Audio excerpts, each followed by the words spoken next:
Tövbe alan var mı diye Seydam çağırır camiye, normal bir insandır diye diyenlerin vay haline vay haline.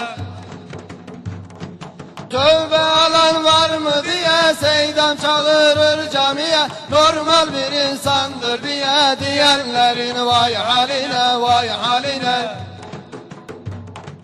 Çorbasından içmeyenin, ben düşmanım demeyenin, nazarına girmeyenin vay haline vay haline.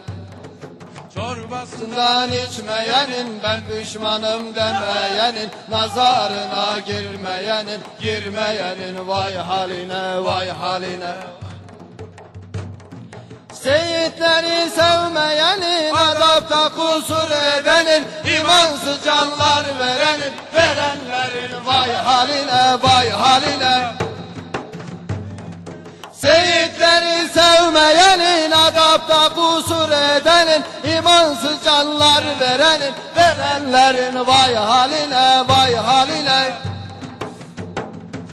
Bunlar bu yollarda ehil, gel hakkın önünde eğil, dünyada kendine kefil tutmayanın vay haline vay haline. Bunlar bu yollarda ehil, gel hakkın önünde eğil, dünyada kendine kefil tutmayanın vay haline vay haline. Sofi'nin kalbini kıran, şeytana maskara olan, nakşilere çamur atanların vay haline vay haline. Sofi'nin kalbini kıran, şeytana maskara olan, nakşilere çamur atanların vay haline vay haline.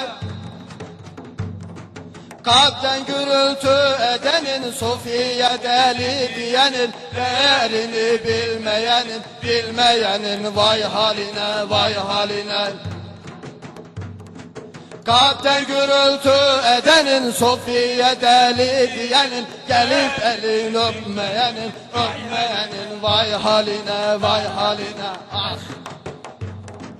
Seydam sultanların şahı, şu cihanın padişahı, tarikatta ayrı gayrı yapanların vay haline vay haline. Seydam sultanların şahı, şu cihanın padişahı, tarikatta ayrı gayrı yapanların vay haline vay haline. Gavs-ı Sani derler ona, benziyor Ceddi Resul'e, olmayan hiçbir kusura bakanların vay haline vay haline. Gavs-ı Sani derler ona, benziyor Ceddi Resul'e, olmayan hiçbir kusura bakanların vay haline vay haline. Bizlere yobazlar diyen, şeytana uşaklık eden, yarın cehenneme girenlerin vay haline vay haline. Bizlere yobazlar diyen, şeytana uşaklık eden, yarın cehenneme girenlerin vay haline vay haline. Yarın mizan kurulacak, hesap kitap sorulacak, avukatın kim olacak, tutmayanın vay haline vay haline.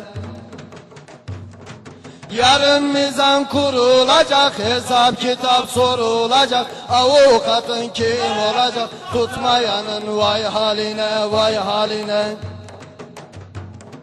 Sözüm meclisten dışarı, bunlar sözlerin mizahı, gerçekte yoktur ki payı diyenlerin vay haline vay haline. Sözüm meclisten dışarı, bunlar sözlerin mizahı, gerçekte yoktur ki payı diyenlerin vay haline vay haline.